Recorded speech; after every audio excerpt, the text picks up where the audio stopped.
Sveiki, esu veterinarijos gydytoja Laima Žiūkė ir noriu Jums papasakoti savo katės Boroboros istoriją.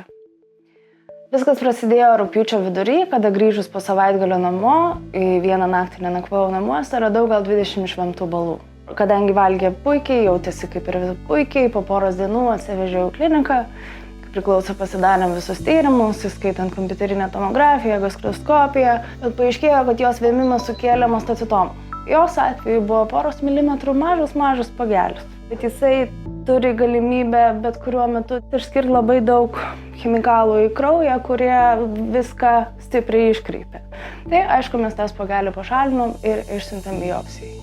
Ta mažą spagelį aš jau ir seniau buvau pastebėjusi, gerus kelis mėnesius. Bet dar net jau kai atsivežiau ją pasitikrinti, parodžiau kolegijai onkologijai, jinai prieš imdami mėginį dar spėjo iš manęs pasijuokti, ką čia nieko tokio, toks mažas. O paaiškėjo, kad visai čia ne nieko tokio. Sekančią dieną po operacijos, pirmą kartą gyvenime man iš rankų išlupo tuna, ko niekada nėra dariusi, dažniausiai nesidalinu su ja maistu. Trečią dieną po operacijos pabudus, jinai kažkaip pasirodė vangoka. Jinai norėjo daugiau miegoti, jinai nesikėlė, tai buvo savaitgalis, sekmadienis.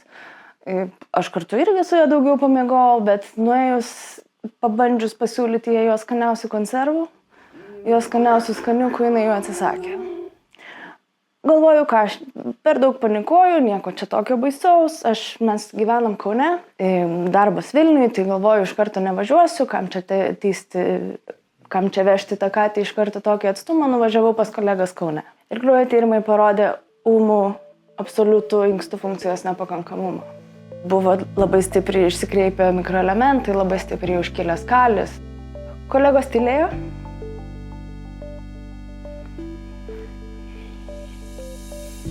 Arba turi kažką daryti čia ir dabar, arba viskas.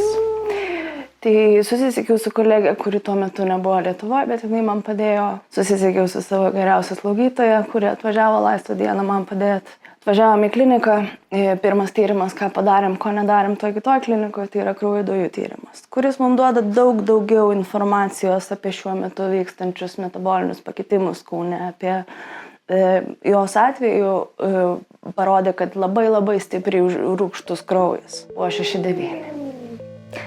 Skaičius nesuderinamas su gyvybė absoliučiai. Tai reiškia, kad jeigu aš per ateinančias porą valandų nieko nepadarysiu, jinai 100% nesulauks rytojus. Susiėmiau rankas. Yra nuostabus vaistas, kuris labai padeda prie azotemijų, prie labai rūgštaus kraujo, tačiau tai yra be galo pavojingas vaistas. Nesekant kraujo dujų gali ne tik padėti, bet ir pakenkti. Pasitelkus visas ir savo ir kolegų žinias ir internetą ir viską, iš tos būklės, iš tos azotemijos man pavyko pakankamai greit ją ištraukti. Pradėjom dializės. Pirmą naktį mes ją atlikom 10 kartų, jei ne daugiau. Tai yra be galo daug laiko atimanti procedūra. Nuo to sekmadienio tai prasidėjo misija gelbėjimas. Pirmas 3 naktis su manim klinikoje liko kolegės. 4 naktį atvažiavo kompaniją palaikyti vyras. 5 dieną mes važiavom namo. Namuose įsirengiau palatą, namuose tiesiau lašelinės į veną, buvau infuzinį aparatą atsivežus ir spaudimo aparatą ir ko tu tik nori, beveik tikra ligoninė. 3 dieną jie vėl atsisakė inkstį. Ir mes vėl išvažiavom į Jakovo kliniką, mes vėl dėjom dreną, mes vėl dėjom maitinimo vamzdelį, mes vėl darėm dializės ir viską pradėjom iš naujo. Tik jau tą kartą. Ir dažnai sulaukiu iš klientų klausimų, ar mes savo gyvūną nekankinam. Verkiau ir balsu, ir tyliai.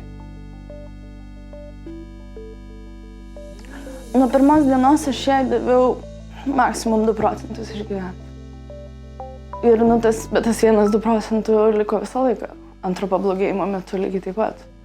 Aš tai nežinau, ar jinai neturi šansų. Aš žinau, kad jinai turi jų labai mažai. Kita, kai kalbame apie diagnozes, kurios 100% yra terminalinės, šiuo atveju aš nežinau, tai aš nelabai turiu pasirinkimą. Darai ir darai. Tada sekė dar viena labai sunki savaitė. Jei kaip veterinaro katinui, aišku, išsivystė visos galimos komplikacijos. Ir peritonitas, ir žaizdos darėsi, ir infekcija įsimetė, ir jinai nevalgė ilgą laiką. Beveik baigėsi 3 savaitė ir viskas atrodo, kad susitvarkė. 3 pablogėjimo nebebuvo. Nuo tos 3 savaitės šiuo metu jau praėjusios 3 savaitės. Tos vienas iš inkstų pilnai atsistatęs, kitas greičiausiai niekada neatsistatyti, bet su vienu galima gyventi. Kiek daug gali žmogus ir medicina, jeigu iš tikrųjų daro viską taip, kaip reikia. Ir suteikia visus šansus. Deja, kartais mes dėl daugybės priežasčių negalim daryti visko taip, kaip reikia. Ypatingai veterinarijoje didžiausia problema sudaro finansiniai klausimas, didžiulę problemą sudaro personalo klausimas. Bet kiek daug gali medicina ir veterinarija, kai mes padarom viską, kas priklauso. Jie 11,5. Ir jinai niekad tiek nevalgė, kaip per šitas paskutinės dienas.